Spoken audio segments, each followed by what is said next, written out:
All right, good evening, Springs BOE. We're live, you're being recorded, and you may begin. Great, thank you very much, LTV. Good evening, everybody. Thank you for joining us this evening. Prior to being here, the board was in executive session. We were talking with our attorney and discussing contractual and personnel items. So it's 7:15. I'd like to call this meeting to order. Rachel, would you do roll call, please? Board President Barbara Dean. Here. Eric Hudson. Here. Emma Field. Here. Pat Brabant and Kate Sarri. Great, thank you very much. Could we all rise to the pledge of allegiance? I pledge allegiance to the flag of the United States of America and to the republic for which it stands, one nation, under God, indivisible, with liberty and justice for all. Thank you very much.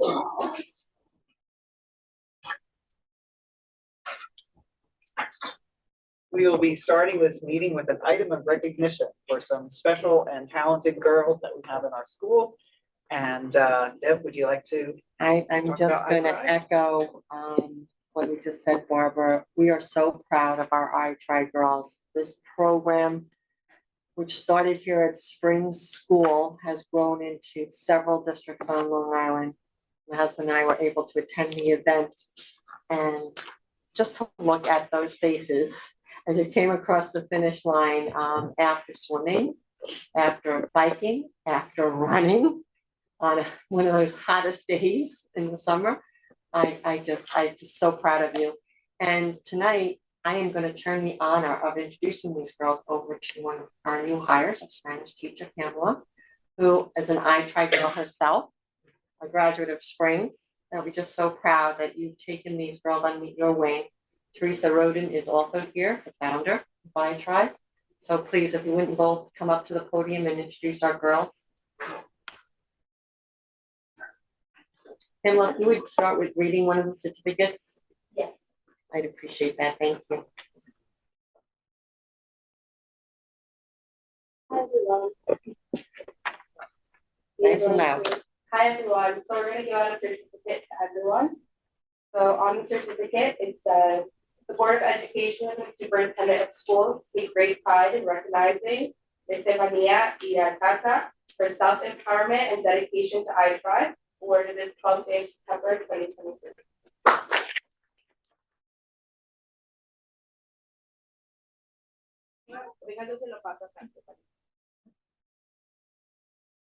We have Salome Sanchez.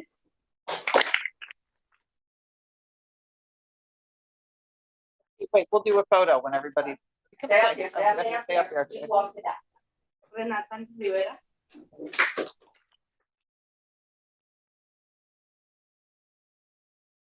Jocelyn Pintado.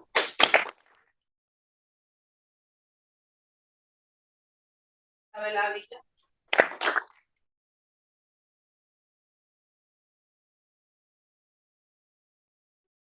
Gigi Jordan.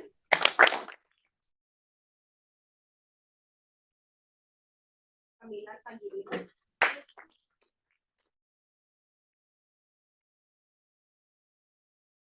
Eileen Zamora.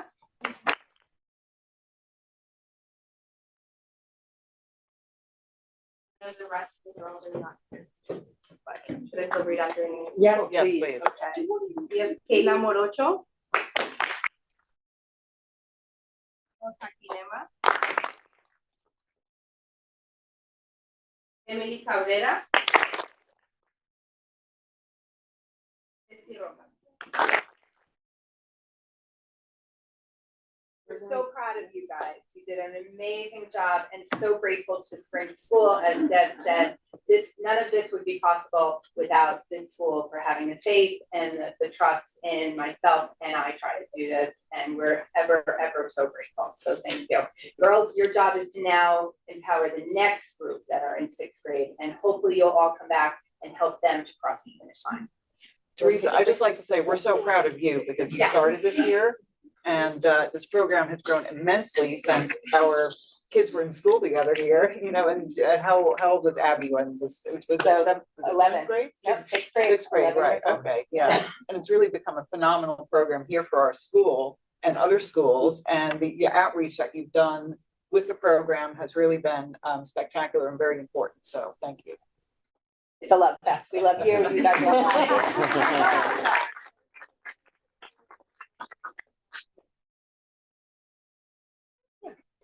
Ward, you want to get behind the girls? Eileen, cover your stomach instead of your face. Come on, come on. I know. You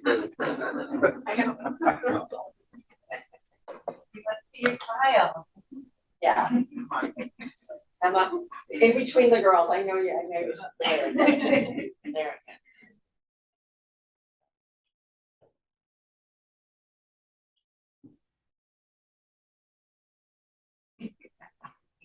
People always look for good pictures. Maybe journalism club should do some interviews. Oh, love that. Thank Great you. job. Thank you Great so job. much. Thank you.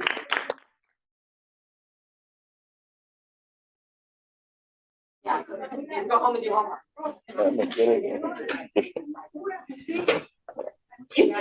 gonna get you on my. You're gonna get me on a bike, I don't think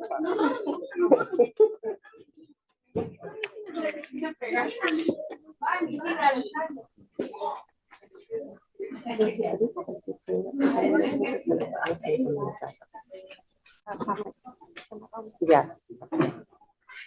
Barbara, Yes. we're missing PTA update, and I think we might have one. You may want to check, it's not on the agenda. Oh, okay. Should we do that before public commentary? I guess so.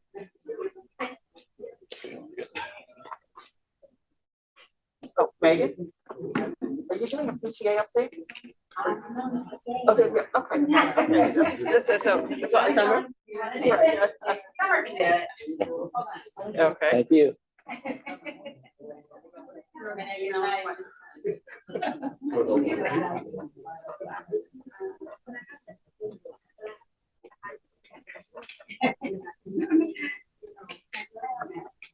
Yeah, or, you know, we can do it later or, you know, at the next meeting, whatever you're prepared for. So we'll just go through items of business and we can go through. So right now it's time for public commentary number 1, which is on items of board business that will include personnel and finance items. Is there anybody here or calling in an LTV that has a specific question related to the items on the agenda? Okay, in that case, let's move right on into personnel. Deb? Okay. Under extracurricular stipends, you'll see some corrections from our last meeting. 2 positions have gone from levels 3 to level 2, but they're still shared. That's the park coordinator.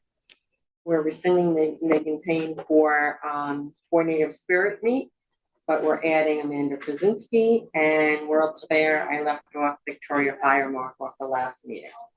Okay? That's extra for that. Robert Chittick is our new special ed teacher. We verified that he has his master's, so we're going from a BA1 to his master's degree, effective backdated to 8/30/23. We have another resignation of a TA, Kyla Adler. We have her resignation under administrative content. I'm sorry to see her go. Another resignation from a TA, Erin Farland. And you have her letter under your administrative content. Tonight I have a resignation of the superintendent secretary, but in the next bullet under F, we posted for account clerk, civil service approved, Jennifer Lester. This is her choice to go into the business office and be the account clerk. And all approved by civil service at a starting salary of $48,604. Substitute teacher, Kyla Adler has agreed to come back as a substitute when she can. School bus monitor.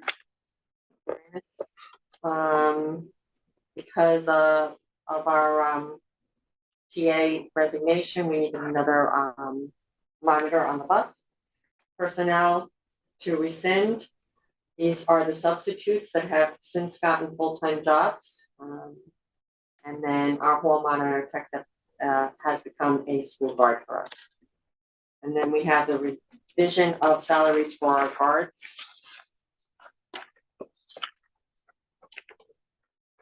And then I have one walk-on Which all, personnel, be it resolved, the Board of Education hereby appoints Richard Burns as a mentor effective September 12, 2023, at a rate of $125 per hour, as needed to mentor PPS director, not to exceed $8,250, $5,000 of which will be funded by Title II grant. You remember, Rich came in over the summer to help us in pupil personnel. He came in only as needed. So this is the remainder of the balance that we had originally designated for the summer, but since we hired our director so late, I'm asking the board to have him continue with this until January. okay, well, since you've read out the resolution, do I have a motion on that? Motion. Second? All in favor? Aye. Okay. And are there any questions on the remainder of the personnel items at this time? In that case, do I have a motion to move personnel items A through J to consent agenda? Second? Second. All in favor? Aye. Okay. Steve, you supplied with finance information Sure. and other items? First, we have the revenue status for May 2023. Then we have the appropriation status for May 2023. Next, we go on to the finance section. We have the warrants in August 2023 for the A, the F, and the H fund. We want to thank you again for the donation that we received to repaint the lockers of a total value of $750. We want the board, community, and the administration would like to thank the person who donated $750. So thank you again. We have the May 2023 treasurer's report. Then we have the next is a change order that results in a decreased contract of $35,557 for the capital project that was recently completed.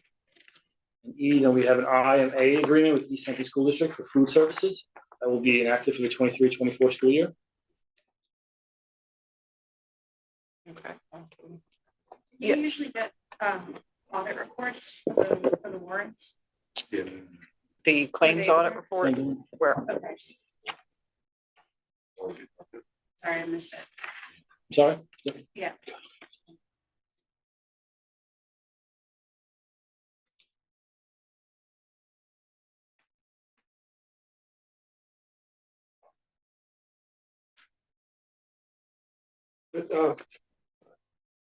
What's it, can you just go over the, I have no question on it. But the agreement with East Hampton for food services? So we had East Hampton last year provide food for those children who could get lunch or who are eligible for free lunch. And we tried to use a local deli in the area, and that didn't work out. So we're going back to East Hampton. So that's why this is a little late on the agenda. We pay them for lunches? We pay them for the lunches, and they will, what we cut out is, we used to pick them up around 10 o'clock. East Hampton has agreed to have them ready when the high school run drops off. Early in the morning. So it's gonna be early in the morning, but then they'll be refrigerated.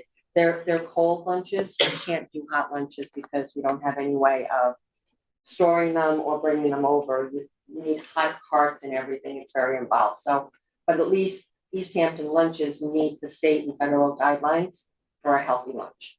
This is for people to get their lunches or people who need a lunch?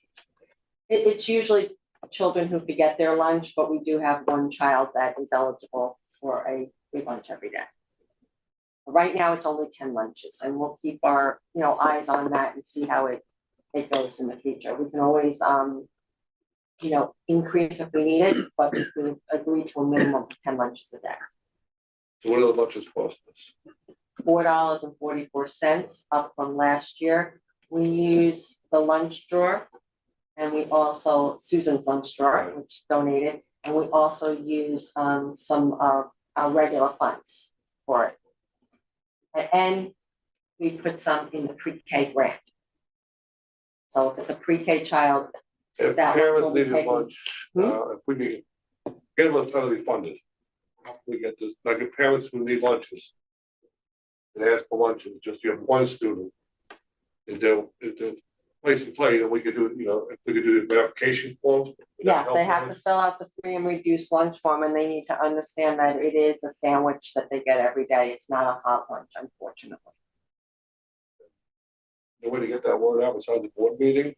We've tried, over the summer, we sent out, a letter to all our parents with the form asking them for their help in filling it out, because remember, the free and reduced lunch number helps us for grants.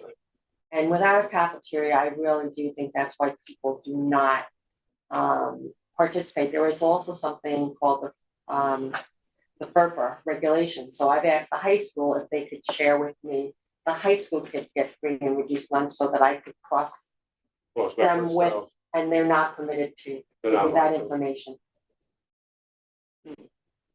We do have, they can't tell you, we have students up there getting free reduced lunch then. We, They can't tell you, right? no, they can't. Right. They're not permitted to. No. Because that would be an easy one. Right, yeah. If the older sibling Right. got it, then I would know that everybody in that household would be eligible for it. And Steve did check with East Hampton. We get a milk program through the federal government. Right. If we wanted to not pay for lunches at all, we'd have to give up the milk program to get the free lunches from East Hampton. Right, but you're talking about 10 a day, 50 a week, Yeah. which is not, it's $4 a week versus what is the milk program cost? We get, I believe. And we want to know this, it's like 60 Oh, cents a quart, together. right? I have to double check the numbers, but a lot of that is federal funding as well, so we have an account that's just for the milk fund. Right, I'm just curious, you know, it'd be nice, you know, if parents, kids aren't eating lunch, the teachers know that all students are eating lunch. If there's a student without lunch, they know where to get the lunches from. Our Yes, lunch that's good about monitors know where they're located. They're located by Brenda's desk. And if it's consistent, are they put like on a list? too? Yes. Like, Yes, like I said, we have one. and there's still only one? There's in the whole only one. school? Yep. That's good to know. Can we actually email our parents in the school and saying, if you filled out this form for the high school, you know, we can't get the information from the high school, but if the parents wanted to share it from us. I can try You it, know, Barbara. We do work around that have a the other list of way. high school students because of buses. So Right. I can We email have those parents. 375 students up there, I hope we have that list.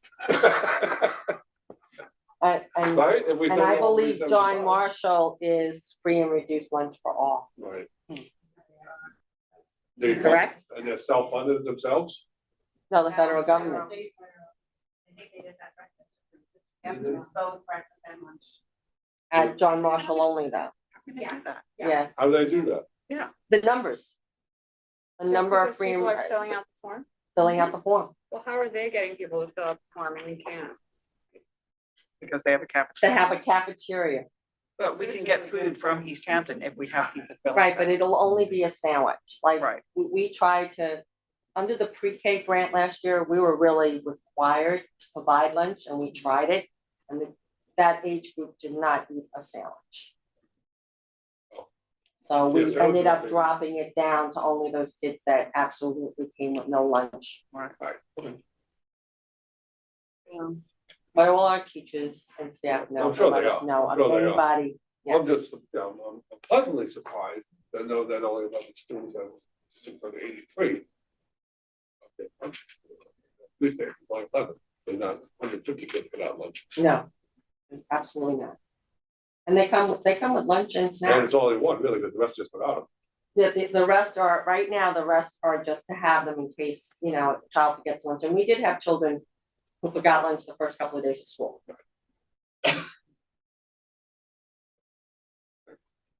Deb, could you just explain the change order? I think Steve can change it better. It's in our favor, correct? Steve? Correct, so there was a change, more additional work of $10,000, but there was reduction in the work from the original contract of $45,000 and change. So net, it was a reduction in the contract sum of $35,557. I went over it with, BBS was here last week, and we went over it to make sure all the work was done according to the change order and everything. Everybody agreed to it, and the reduction in contract is $35,000. Okay, so we spent 10,000, but we saved 45,000, which comes out to the deduction of the total contract that we had with them. And so there's a remaining 35,000 in that contract, which we haven't spent at this date. Correct. And, or is all the work that is in their, purview perhaps wrapped up at this time, now that those items are finished with, or? There is some other work that has to be done, but these items are done. So this is Okay. really, I spoke with BBS last week about it, and these items that were in change order are all complete and done. Okay. Other stuff that were like, I'm sure you did, the gym floor is still in the, it's still getting, Looked at, looked at. right, But yeah. that's a separate. Separate, That's that's right, a yeah. separate thing. But of anything else that this might, 35,000 might need to get spent on from our original contract, is that pretty much wrapped up or? Pretty much wrapped up, except that for the gym floor and Right. a couple of items around the gym floor, but outside that is, everything should be done. Right, okay. Great, thank you. Can I go back to the lunch forms one more time? Yeah. Everyone knows they bother me. What if we sent them home, like the teachers sent them home in the folders, with a note that explains kind of what it is, because those forms are confusing. They don't really tell you anything. I barely found the email to like send it back to, when I was submitting mine, and I just feel like by having a little bit more, like we explain, the reason we need you to fill this out is not, like, yes, we don't have a cafeteria, it could help us save funding, but it could also help us realize, like, maybe there's kids that do come with a lunch and a snack every day, but that family could be like severely, like, struggling to it's a put big that help. box together. So if we could do a note like that, I mean, I'll share the letter that I sent out to parents. Because it's attached to your email. It wasn't just the form that, because we sent that out in mail too. well, I got it in the mail. Yeah. Then I scanned it. And there was a letter attached to that, correct? I don't recall one that I We read. just didn't send the form out. We sent, I There was like a drafted, little blurb or something. Yeah, I that drafted a said letter. something, But yeah, Um, I just don't. and I think can it's super- check with East Hampton to see what they did at John Marshall's. Maybe they'll share a copy of their letter with me Yeah. if they said something differently. And the form just like looks a little scary. It has like, it's like very like bold black and a lot of stuff. And basically all you have to do is like fill out like 3 lines to sign it. So maybe like a little more welcoming cover letter or something could help us. If it's really can help with the funding, I think it's worth. I'm telling you, I can't apply to certain grants because we don't need Yeah. that. There was a certain percentage that, 44%. right.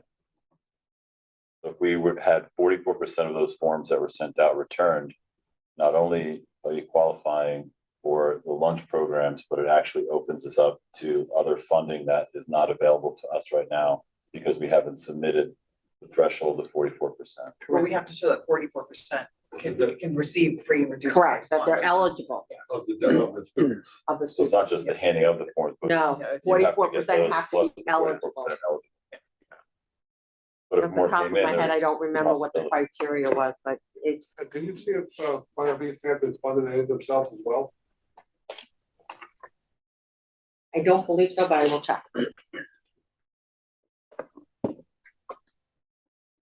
Okay, are there any additional questions at this time? Then do I have a motion to move finance items A through E to consent agenda? Motion. All in favor? Okay, we need to, be it resolved that the Board of Education hereby approves the minutes from the August 22nd, 2023 regular meeting. Do I have a motion? Second? Second. All in favor? Aye. We have no policy on for this month, but we have principals report first day, first week of school. Mr. Coe, Yes. take it away. Thank you so much. It's a very exciting time. We welcomed back almost 700 future leaders here at Spring School. For me, it was a 2-month wait from July 1st to now. So lots of work went into planning and preparing, but it was all for this one opening day, which finally arrived, which was fantastic. Our students are here. They're smiling, they're happy, they're already engaged in learning. Of course, there was a lot of routines and procedures going on as well. I was speaking with a teacher today and I figured I'd share this because it really touched my heart. It was a beautiful thing. We were talking about our students and they said, we have the most amazing bunch of kids anyone could ask for. And that's something I feel not only you as the board, but the community as well should hear. And it was just an amazing thing. So it's been a real busy week, even though it was just our first week back. We had a quick turnaround. We had the first Thursday of every month. It's our faculty meeting. So we had our first faculty meeting as well, where really we just shouted out all the great things that are occurring. There are some new initiatives that I already discussed, our vision and values and such. teachers are knocking that out the park. They're really doing a great job with that. Plus, and thank you to our teachers who are here, but plus also in addition to that, there's already, as we know, great things that are occurring. So huge shout out to all the teachers. I'm proud of you and thank you for all your hard work. We also had a building level emergency response or team meeting in which we mapped out our roles and responsibilities in case of any emergency would become here at Spring School. And also we're going to start our drills this week as well. Teachers began their first grade level meetings. We're calling them professional learning communities. And as an administrator, I have the ability to go in there and we get to discuss. And really it was more of us sitting back and just watching and observing the teachers run the meeting. But we had some great dialogue back and forth with our staff about how we could collectively improve and just get better together. So that was a fantastic thing. Friday is an important day for us. We have our back to school barbecue for our PTA. Also, it kicks off Hispanic Heritage Month. Ms. Firemark and our 6th and 7th graders are going to be taking the initiative with the diversity committee. So it's going to be really great. We're looking to see what, and this is going to be mainly student led. So the kids are coming up with these ideas of how we're going to celebrate Hispanic Heritage Month. And then lastly, next week, we have some more fun events here at Springs. We have our pre-K back to school night. We have our K-8 back to school night. The pre-K will be on the 19th. The K-8 will be on the 21st. Both will be at 5:30. So we'll get to welcome parents into the building and both for pre-K and the entire school. So busy first week, even busier future week to come, but this is what we live for. As I'm speaking for our teachers as well, our kids are finally back. They're learning, they're safe, they're happy. To see the smiles on their face is a beautiful thing. Thank you. Now we'll have our superintendent report. So our enrollment, if you look at September last year this time, you compare it to our totals with pending registrations, we're only 2 different. You K to 8. Then you add in the pre-K, and our difference is about 7 there, more than last year. We currently have 6 as of today, pre-K children on a wait list. We could accommodate those children if we had more teacher assistants. Unfortunately, as you know, we're short teacher assistants in this building, so therefore I cannot increase the class size as the PK. The regulations are clear. 20 students to a class, 2 teacher assistants, and a teacher. We do have some good news on that one a little later for you. Our class sizes still remain between, our lowest class is in 2nd grade, 17 to a class, and that does have 4 sections. Your kindergarten and 1st grade have 3 sections, there are 20 each.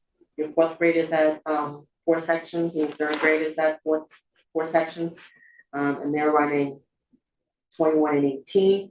At the junior high level, remember we're 10 classes total between 6, 7, and 8, and those ratios are between 20 and 24. And the 8th grade is a little different because of your accelerated program.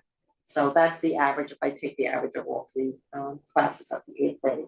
Your special ed numbers are pretty similar to last year. We still have 1 tuition student from Santa Barbara attending our school. And our high school last year, this time we were running 374, and you can't make this up. With our pending high school students, we're at 374. Same as last year. But we budgeted 389, so we're still okay at this point. On registration, it's been not crazy, it's been steady. Just as many kids come in, there are some kids that are also leaving.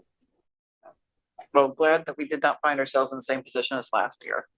With a sudden influx there, and also that we are prepared this year in case that does happen. So that's good. He's got influx on February, right?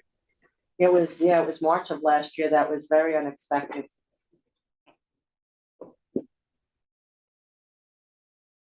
And we have not gotten our first tuition bill. As soon as we get that, we'll check it. I didn't have my, enrollment report. What's the total number of students in eight? Total number? Yeah. K-8 is right now with the pending students, 656. Last year we were 658. 650 with 6 pending. 650 with 6 pending. No, 656 with the pending, 652 with 4 pending. right? You want with the pending or without? Without the pending. Without the pending, 652. Okay, that's what that. 650, gotcha. Okay. And with the PK, we're at 706 with 9 pending. Right, that on the sheet. And we can currently service 54 students with the current staff that we have. You said 20, is it 18 though? 18 is what we currently can service with the current staff that we have. We are allowed to go up to 20, but then you need a second TA in that room. And we're required to have a wait list if there are people, because people do move and change. But it's unfortunate that we can't bring them in. We just don't have the staff.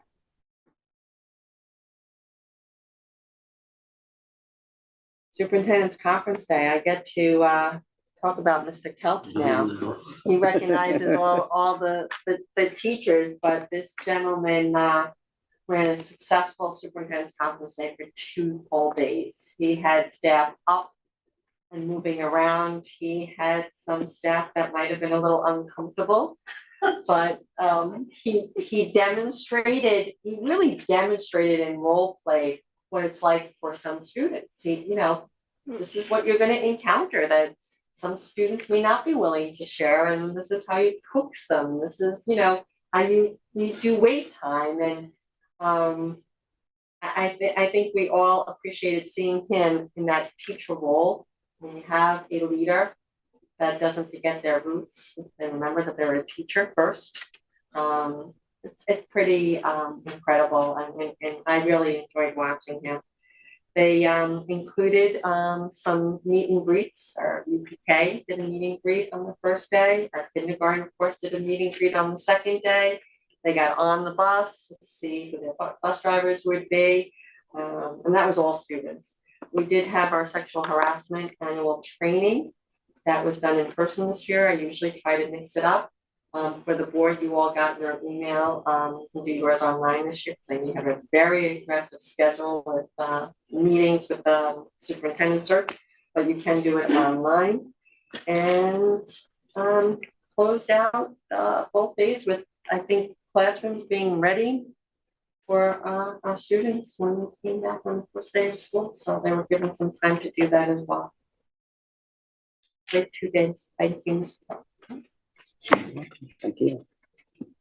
Facilities update. I know the board took a tour of the facilities before we opened, and I think you'll agree that our custodians and our maintenance knocked it out of the park.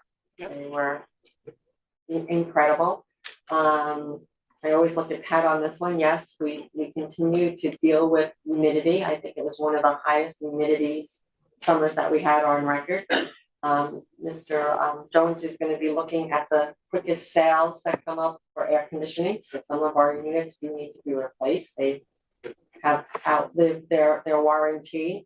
So he's been struggling with that, as he has with some power outages because of the electrical use that we've been doing. But I have to publicly thank this school district and the Board of Education for seeing that every classroom had an air conditioner.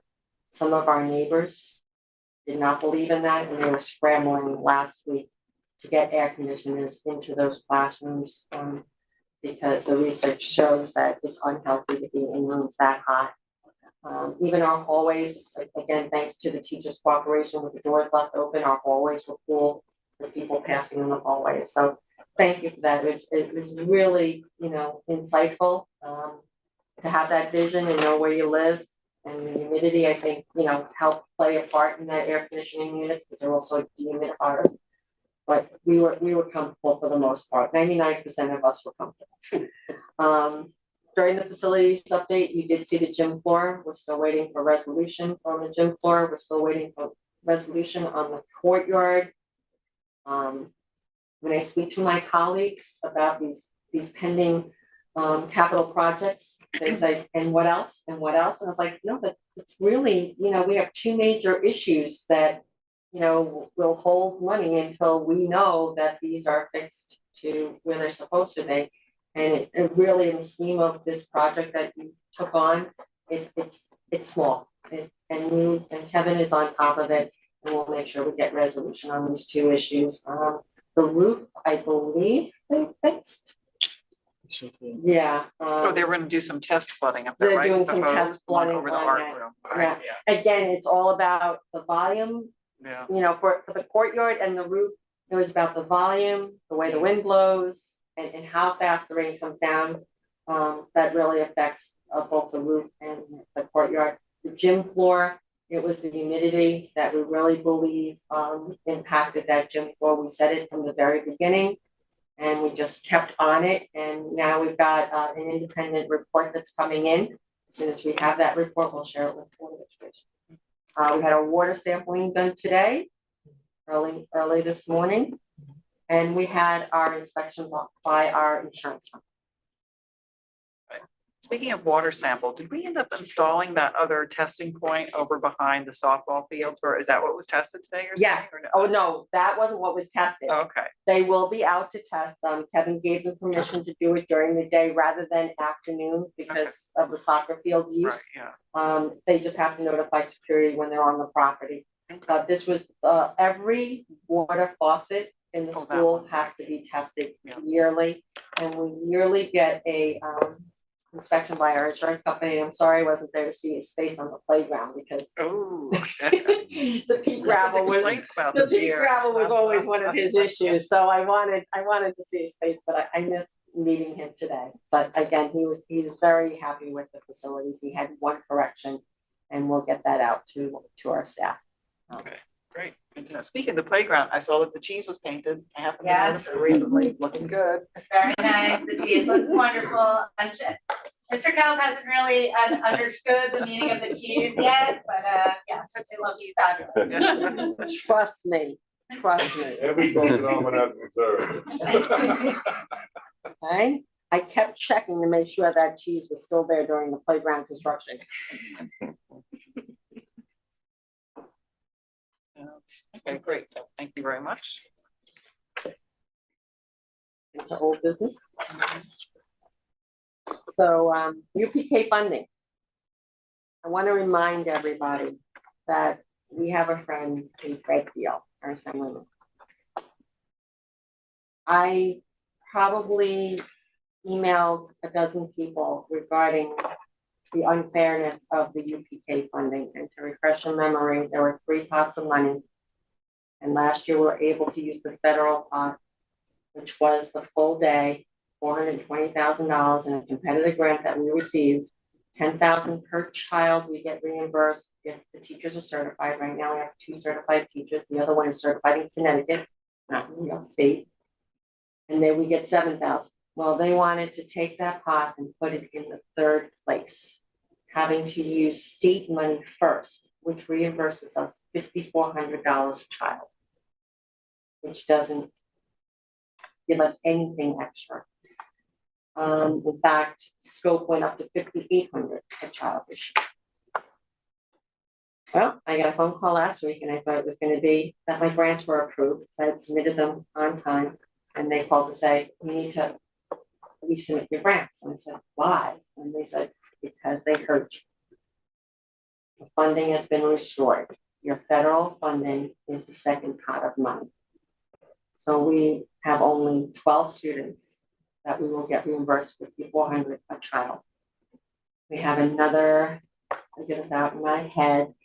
We have 42 total students that between the $7,000 and the $10,000 will be funded for a total of $402,000. I resubmitted the grants again. And I put in the playground for the pre-K, hoping that they approve that. The issue with that is anytime you do staffing or contract with organizations such as our rent for the building, scope, they don't count that towards minority and woman-owned business.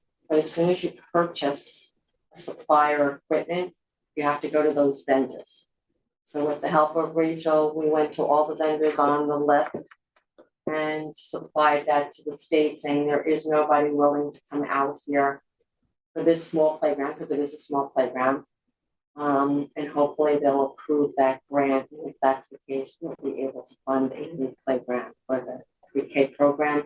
Still support our security guards that go over there to do car line. Still support our custodian that goes over there. And hopefully we'll be able to obtain additional teacher assistants that will be funded by that. Good job. You know what? You've heard me say this. My father taught me that if you don't ask the questions or you don't question, you're not going to know the answer. And it just didn't make sense to me. What's the timing of, if we'll find out if that would work for the playground? I'm resubmitted today. Hopefully, I mean, I like to get my grants in early so that you can play this back and forth. Now it's been resubmitted, so I don't know if they're bogged down or not, so. Hopefully. It gets, programmatic approval first and then fiscal. Is it like a months-long process or? It could be. I submitted the pre-K grants back in August, so. Is there like a fingers crossed by end of this calendar year? Oh, I would say hopefully by October. You Oh, have to okay. understand too, the state and federal money comes with a lot of requirements. And there's a lot of districts that have left the money on the table. They're not applying for it. They're not submitting grants. They just put it in their general fund and nobody holds them accountable because they're not using this money. We're totally funded by this money. Your difference really is that difference that Scope is charging for those, 12 students. That's basically I think on the application, I had to put what that cost was to the district. Thank you for doing that. Put lockers back on the agenda. That was one of the things we looked at with the walkthrough. We did confirm that the price that you got, $8,500, was just for the outside of the lockers to be painted, not the inside. And they can do it over February break. Remember, they need at least 7 days. I am just reminding you what the cost was of replacing the lockers. So we can save $7,600 if we take the lockers out ourselves and, dispose of them. And then it would just cost $29,339.73 to replace the lockers. Well, that looks like that's just delivered.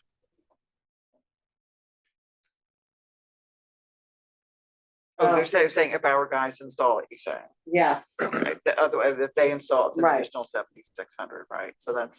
So 30,000 versus the painting of it, which is 8,500. But only for the Wait, is it outside. the tear out? I don't know. It's the tear out. I thought that was. No, that's the painting, the spraying of the lockers. 7,600 says to include installation and removal and disposal.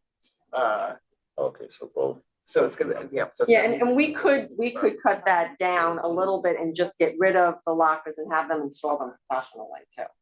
Probably negotiate that 7,600. Right, yeah. I mean, my question is it worth spending 8,500 to paint them and make them look nice on the outside when inside they're still pretty crummy? And would the replacement ones be the same size as that, or would it be the kind where maybe you have a top and a bottom and they're a little wider? We know what a new replacement would look like. They did a single tier, that's what this says, 114 openings, Okay. exactly what's there. Exactly what's there, right? So effectively the same size. So did you get a price on painting the interior? No, I did not. Price on painting the I interior? had, And the vinyl's off the table? the vinyl was close to what this cost for new lockers. Just for the face of it.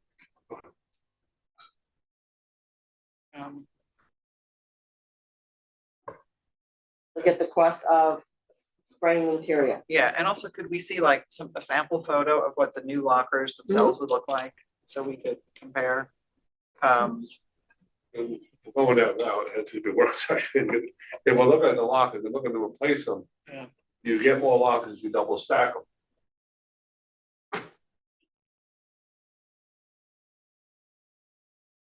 They're wider. I don't know. I'm just asking the Okay, question. yeah, Yeah. What do you mean, like they have at the high school? Well, You're they're talking about down, just- down junior high. Right, They'll do that one. those are the wider lockers, but Yeah, they're not. water, but they're double short. stacked. yeah, there's There's top five. and bottom. Oh, they are, right, okay, They're stacked up. right. Can we So, ask clarifying questions? we'll be jumping back into, Okay. public commentary at the end of this, so you can ask questions then. I mean, we're not in the workshop right now. Do you have a capacity issue with the lockers where we would need to have more? I think they're fine the way they are. It's only the third grade classrooms and the special ed room on the, well, it's now the E and L room on the end. How many lockers do we have? 114. It's only third grade, Yep, we have extra lockers. So we have extra lockers, yeah. But if you, the third grade's the only one in that way? yes. So nobody else is ever using those lockers. Not right now. I mean, that the corner classroom was a special ed classroom, so they were using the lockers. Now it's an E and L room. I don't think they're using lockers. 25-ish or 35-ish vacant lockers. Yeah. It's a bank of lockers, right? Mhm. It's one bank, right? Yes.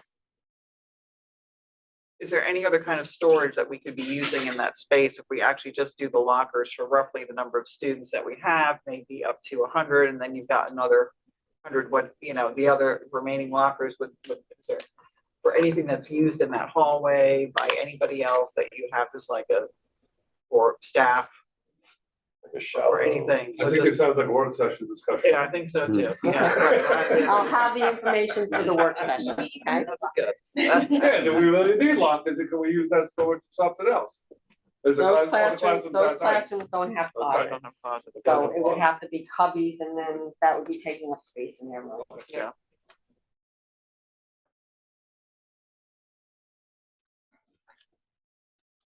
And also going into old business, we just, it's not on here, but the board had their annual retreat this past week. And we covered items such as roles and responsibilities and also a section on a superintendent search. You know, things to look for. This was not any, you know, a board retreat is strictly about learning about the process. There's no decision making. There's no practical discussions going on there. Mr. Kelp joined us. He's now more familiar with the New York State school boards than he ever knew he'd have to be. But we really appreciate your being there. Thank you. And Deb, of course, was there. So it was you know, it was a good evening. I felt like we learned a lot. And then we're going to jump into workshop topics for the year, one of which will be at our next, we need to talk about the superintendent search, certainly at our upcoming workshop. And it sounds like lockers will also be on the I'd agenda. like to have the future staffing. So, So for the next workshop, superintendent search, lockers, what did you say? I don't, we don't have to stamp. I think we gotta do more prepared, we should get some more information, but the next couple of, next work session, and it's actually at the, it's just staffing and stuff like that, like every other district, going through of how the police that wanted to retire, leave the district, but you can't stay here. It's actually an administrative on it. It's probably our job.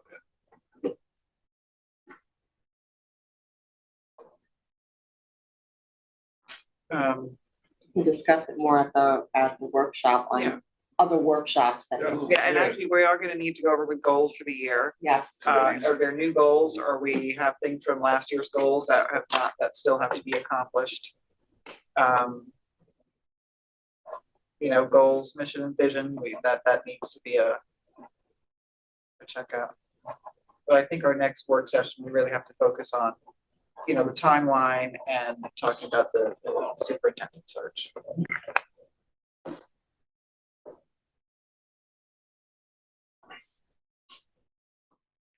Yeah, I see no PT report on here. And I can get the PTA. Okay, all right, we're, Well, idea, but we'll do it. let's just finish up. We'll finish up on that. That workshop topics. I mean, as we I go want to- along, I mean, you can email me or Deb, Right. things that you want to talk about. So is anything off the top of anyone's head at this point that, Then We'll B, probably be kicking off committees soon, right? I think that just mentioned that. Yeah. and then B was special presentations that you'd like to see during the year. Usually we have a special presentation every month. But One of the ones that Mr. Kell definitely wants to put on the agenda is, data. Ways to improve attendance, that was one of his observations, and that's post-COVID. Our attendance used to be really good here for our Are we students. gonna invite back the student government? oh, I hope so. And PTA, Yeah. put those back on the Yes, it'd be agenda. nice to have those presence at the meeting. We did talk about it. We started doing it more at the end of last year, but it's wonderful to have, like we did tonight, to have the students come in and be a part of our board meetings with whatever current events are going on, that there's recognition or updates or whatever. You have some talented athletes in this building, gymnasts, swimmers that you haven't brought forward. I know you talked about athletics, we have. Well, frequently, actually, the outside athletes that aren't specifically on a school team, but they're on another kind of team. That would be, nice to I think that acknowledge would that, be nice. yeah.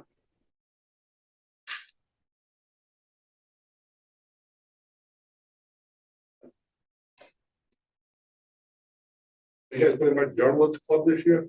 Yes. Journalism, and didn't you have a request, make it onto this agenda for High tide. high tide? There's somebody interested in bringing back high tide. Nice, Not okay. all our parents read journalism, but they get the magazine. Maybe they can have a reporter come to the board meeting Ah, and report on the board. Well, yeah, but then someone has to stay here late. Do we need to be doing homework? Well, we've been lucky, we got it by 9 o'clock, we've been getting early, like. Well, actually, I guess a student could be watching from home. He's been watching Yes, they also, could be. Yes, but, maybe they can get highlights from the right. school board meeting. Or could watch it later, actually. They watch the next Fun, day. fun. But it's there, because then we had a PTA report about what the student government had to say. Oh, we say they really don't care, but it's all getting together. They're gonna learn about committees, they're gonna learn about how the school board function. Talk about civics, it's all gonna be part of this, to really make this happen. All right, we'll think about other presentations. Now that we don't have any building presentations from architects anymore, we have room to have other stuff. So, all right, we ready for a PTA report? Come on up.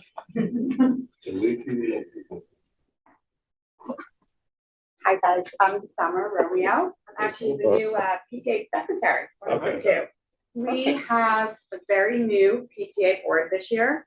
Only Jane is still on the board from last year. She's our president. But we've been busy. We have a lot going on. We've got our back to school barbecue on Friday night. So we're working with getting volunteers, both faculty, security, police, parents, anybody who's helping. It's going to be really fun. Then we are working on our PTA membership. We're going to change how it's structured. We're having a organizational meeting on Monday to go over our budget and all of the events that we're planning to keep, add, change. So we're working on that. And then our next and first PTA general meeting will be scheduled probably after back to school night, just because we're so busy in the next 2 weeks. We've got our fall fundraiser.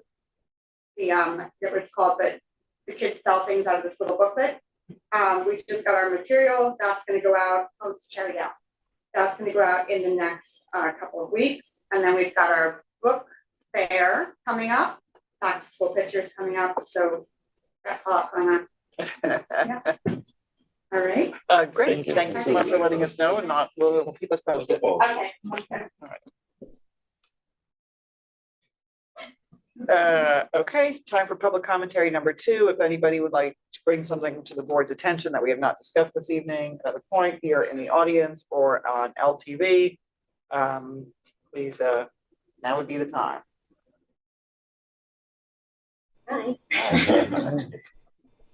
Hi, I'm Megan Payne. I'm a special education teacher at Spring, and I've taken on a new position in the self-contained classroom, which I'm so excited about. I am exceptionally appreciative of my staff. My classroom requires 6 teacher assistants, and we currently are lacking 3. We have substitutes coming in, permanent subs, and we've been consistent, and my students have had consistency. But as we're moving forward and we're not getting applications, I get worried. And for our program, and not just for special ed, the TAs ride the buses. They are the first people at 50 in the morning, around the playground. They do lunch duty. I have TAs that are changing diapers. Like, you have to have a level of integrity and love for children and school culture in order to really achieve this job. When looking at what they're being offered as a salary, and then looking at the free lunch program, they would qualify for a free lunch because they're not being paid at the level of breaking poverty in New York, which is really upsetting. So I know at the moment we might not have money to move around, and without taking away the integrity and the how valuable the full-time superintendent position is, I do ask, looking forward and looking into hiring a new superintendent, could we use some of that money to trickle down so that we could pay TAs so that they stay, they can live in Spring, they can stay with their families in Spring and be lifelong educators here. So many TAs have been hired to be full-time teachers. It's a great school to work at. I love it here. I love the staff we have. And it's wonderful to start at one position and grow into another position because you have so much support. So that's just a thought I would like to put on the table. Thank you. I appreciate your thoughts on that. Something that we're very aware of. We have a big, well, not a big school budget, but our budget encompasses a lot of area, not just one particular person's salary. So we would really be looking at the whole budget and trying to have that against one particular person's salary is kind of like not really a fair way to look at that. But I understand what you're saying.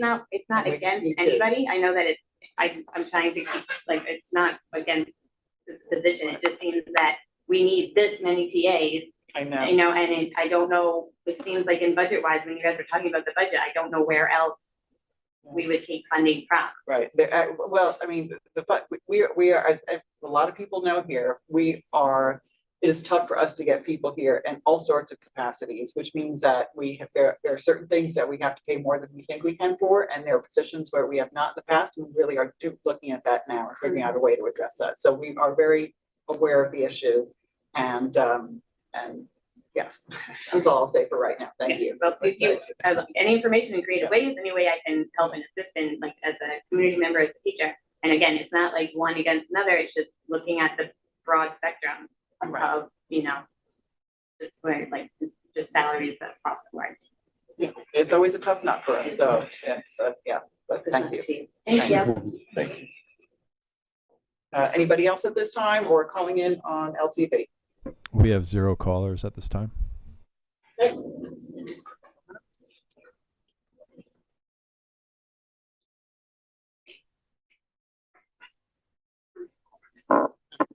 Summer Romeo again, this time as parents. Pre-K, a little concerning. I know Deb has done a fabulous job getting us to the funding point that we're at. But the staffing issue, again, we can only take, how many students do we have? 54. 50. We have 54. We have 54. We're And we servicing have 54. 6 that are on a wait list. Yes. So I think that's a big issue. That we can't accommodate the students that are entitled to public education in Springs. Are these 6 students being offered to be sent elsewhere? Or, well, technically not, because pre-K isn't mandatory in New York State. It's just a special service. I answered my own question.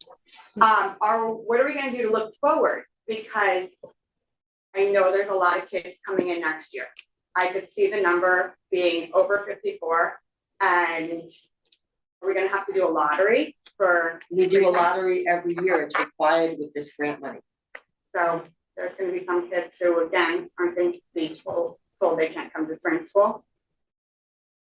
We can only accommodate 60 students. Right, If but you this put year only two 54. TAs and a teacher in each one of those rooms, there's 3 classes back there. Mhm. We have no space to add another class. No, I'm just saying those 6 students, so like to max out at 60, we can't even do that this year No, because we're because of staffing. staffing. So staffing is huge. We need to figure out what to do to get staffing. We don't have enough, clearly. This is the first year that first grade doesn't have any teacher assistants in any of the classrooms. So you have first grade teachers who have 20 students in their class by themselves. And then pre-K, we need staff, so we need staff. I'm just reiterating, we need staff. We need staff. I know. What are we gonna do? So I'd love maybe put that on the work session. That was why Pat mentioned this already, that we are very aware of the situation, very aware. And clearly everybody else is too. Yeah. And appreciate Deb, the funding that you're trying to get to the playground, and fingers crossed that it works out. If not, we'll help you with that. So thank you guys. Thank you. Thank you very much. Anybody else at this time or LTV? Going once, going twice. All right. Pat? Maybe, next week, I know we're short staffed in the first grade and second grade. We can, maybe get an update next month on how it's working. Not that we don't want to replace them, but I'm sure you got checks and balances in place. And you can just report on how it's working, not the TAs.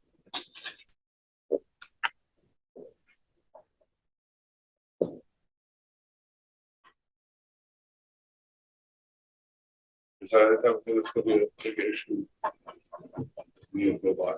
When the average house is spending $1 million. The minimum. It's not the The average. minimum.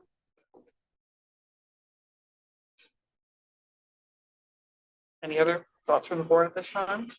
Okay. Well, actually, it is a good point to recognize, because if we have an influx of students coming in, there's the building size itself that has a limit, and then there's staffing it to get us to our maximum. To get us to our maximum, do we need 1 or 2 more TAs in the UPK? Is it 2? It's 3. It's 3. So each class can only go up to 20.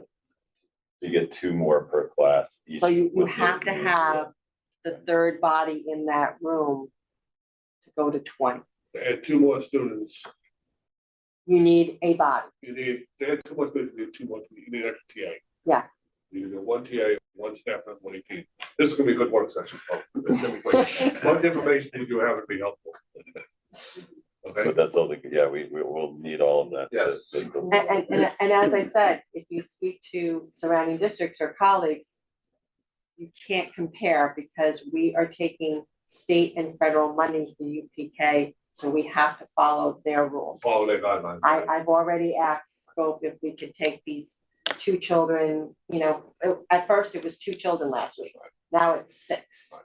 So that means 3 more TAs. I have to staff this building first before Are you open all 54 full-time students? yes.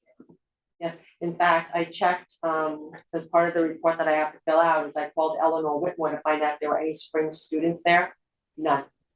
So we made a huge jump in the last 2 years from half day, or 2 hours a day, to full 2.5, time. yeah.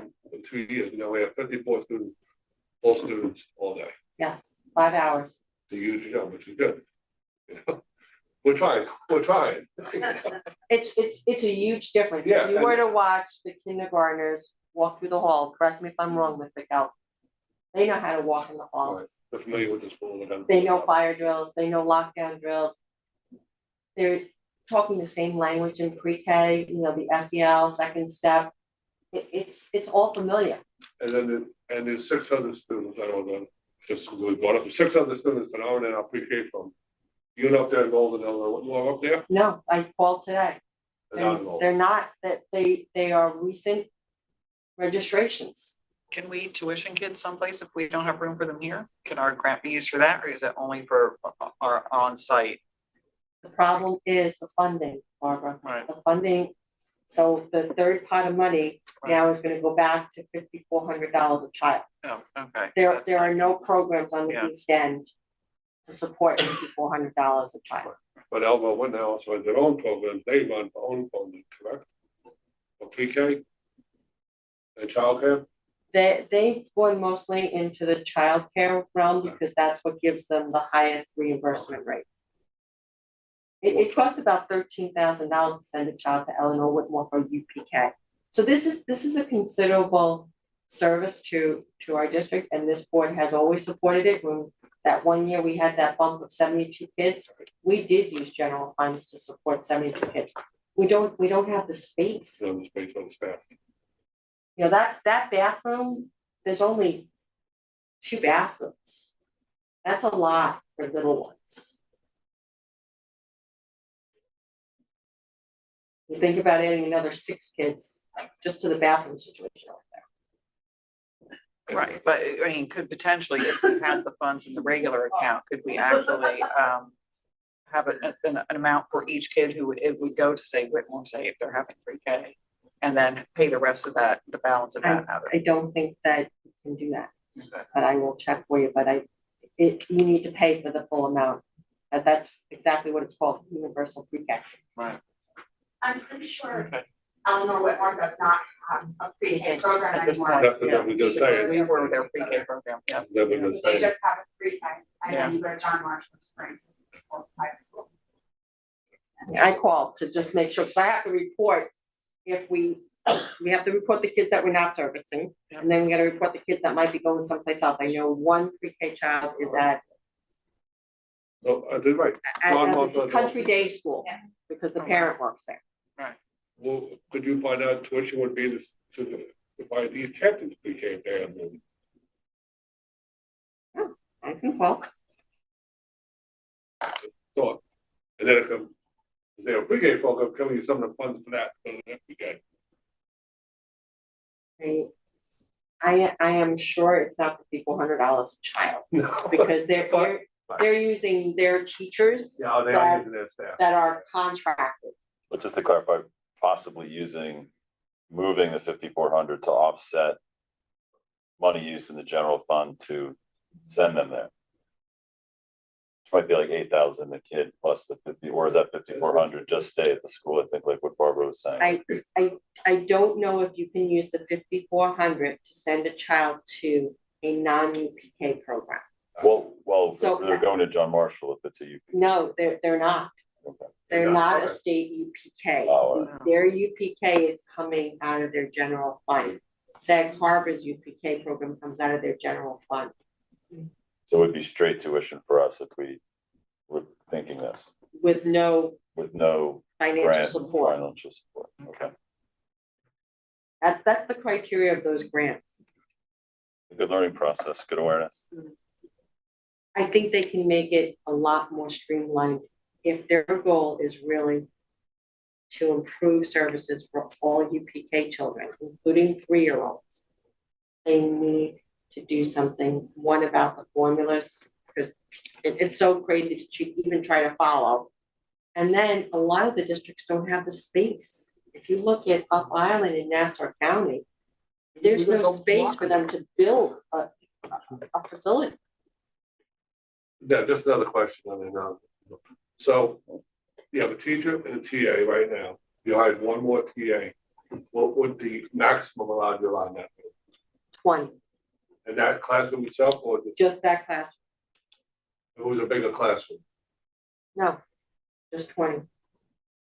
So You're not allowed to go over 20 students in a room, regardless of how many teachers you have in the room. that's a crazy thing. Well, it's because their age. Yeah, but I'm just saying, you could have 18 people with a teacher and an aide. Yes, You had one more aide there, you only allowed there 2 students. correct. You're doing 18 to 1 the first time, now you're gonna do 10 to 1, and that's it. Because you always got the aide, you know, Right. one to 18. Right, you can't divide the ratio where one TA could serve the other 6 children in the class. You actually, it's like you have to multiply it by 3 because of the max of 20. Yeah, I know. I think that's an important thing to clarify too. it's not like you need just one TA. If you had a bigger space where one TA could keep that ratio, it would actually be a better ratio. But it doesn't even, it's not even something that we can consider for this situation. So if we had another TA over there, we still couldn't handle all these 6 kids who are on the waiting list. No. One we TA need would- 3. would handle We need 2. 3, exactly. Yeah. So, They didn't get much. And is that just, I know it seems like we keep talking, but is it is it because of the size of the room, or is that the UPK limit is 20 or That's the what's UPK considered a limit. section? That's the UPK limit is Okay. 20. So if it was the one class was in the room the size of our new gym, there would still only be 20 kids. Correct. Another way you could do it is add a 4th class from somewhere and have one teacher, one TA. Correct. And then you. Yeah. 18 provided, yeah, Yeah. but we don't have another class for the whole. Right now, No, the we building's don't. limit is 3 sections. We have nothing available here. Nothing doing No, this fall. No. at this time, we don't. Rented spaces, a lot of fun. Yeah. We went through that route. We'll rent the space here, but we have a little patrol on. Remember what we said? We said we didn't overbuild. And Yep. if there was any, declining enrollment, we would still use every space. And this is one of the reasons. Pre-K would be brought back into the building and we wouldn't be renting the SYA. Yeah. Or ninth grade. Right. You're charted for ninth grade. We're not trying, that's great, right? You have to remember that the history of Springs and the additions that have been added on. We are the only school district that has only, that due to our financial base, have always built for what we have, never for the future. And for that reason, you say right now, I mean, you're talking about the SYA building, which is in reality a town building. Yes, it is, yes. We are still using a town building. Even after we've done a major renovation, a major expansion. So it's the history of this district. Not due to anybody's inability to plan or predict or to wish, but we've worked always within the limitation of what our community can afford. And that is MJ Arceri speaking. Yeah, right. Many of them are, But no, yes, we are. It always comes back to the same thing, what can this community afford, and everything comes down to that, so. And we use every inch of We use every inch of this space, yes. Can I ask a quick question on this pre-K topic? Sure, you wanna come back up or, I don't know if you do. These, teacher assistants for pre-K, those wouldn't be hired through the school district, correct? Would they be hired through scope? Right now, nobody will work for what Scope is paying.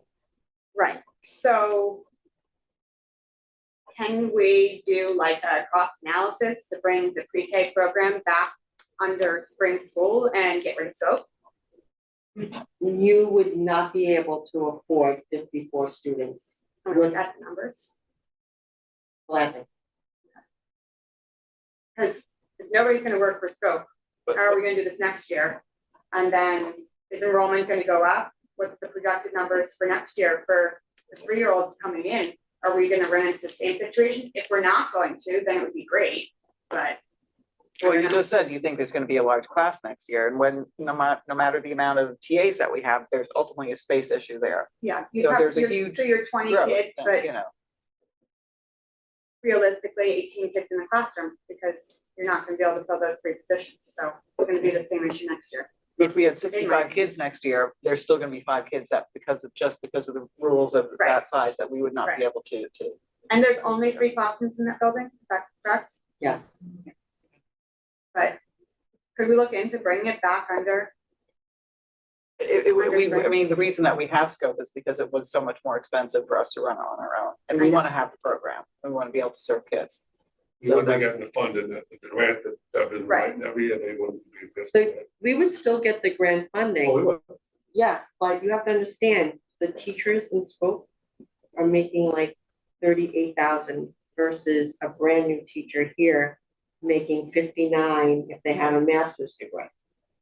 That's a big difference. The TAs for scope make 18,000. We're paying, quote, uncertified TAs 135 a day. They're walking away with 24. So we bill scope for 18 and we pick up the difference on the grant. We pick up the difference. It's cost prohibitive if you're going to staff that with your own staff. Worth looking into for the budget for this coming year, because that's not a huge gap in the salaries right there. That's, if you have a teacher and a teacher assistant in 3 classrooms, you're not looking at that much more. You're not looking at $200,000 more. You're looking at benefits as well. Benefits as well, yes. Don't, right now, we're not benefits, but paying the benefits except for one TA in that. Scope pays the benefits of the teachers. And the other two, I'm asking that we look into it, and that's all I'm asking. that's an easy one. I can do the calculations on what that would cost the district to run. Thank you. Thanks, thank you. Okay, if there's no other questions here at this time, do I have a motion to adjourn the meeting? Second, all in favor? Aye. Okay, there we go. That was fast. Thanks, everybody. Have a great evening. Thank you.